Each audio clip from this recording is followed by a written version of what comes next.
Assalamualaikum warahmatullahi wabarakatuh. Halo teman-teman semuanya. Hari ini kita akan belajar mengenai pendidikan dan nilai sosial budaya pada mata kuliah Filosofi Pendidikan, Koneksi Antar Materi Topik 2. Baik, kita masuk materi pertama, yaitu pemikiran Ki Hajar Dewantara mengenai pendidikan dan pengajaran.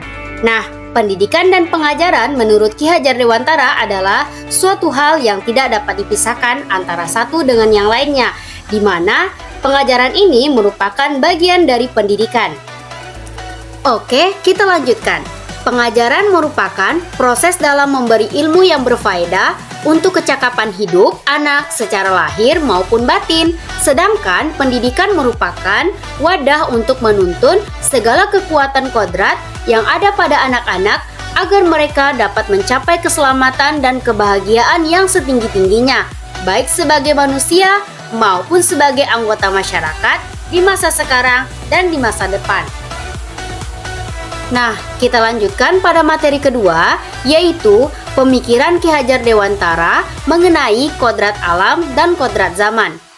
Nah, kodrat alam ini memiliki arti bahwa setiap individu memiliki potensi yang unik dan harus dikembangkan sebaik-baiknya.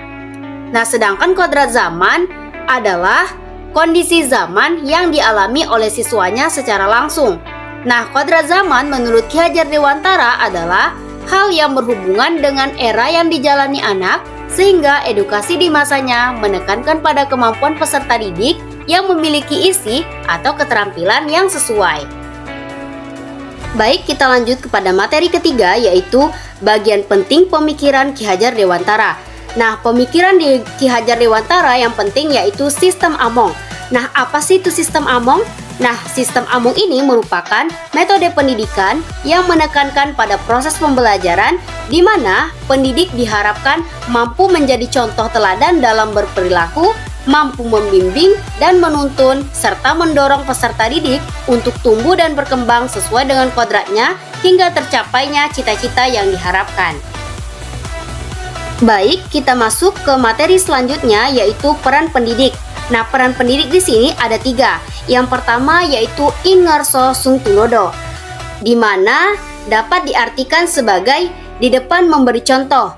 Artinya pendidik diharapkan mampu menjadi contoh teladan bagi siswanya dalam segala aspek, baik dalam karakter, etika, sikap, dan pengetahuan.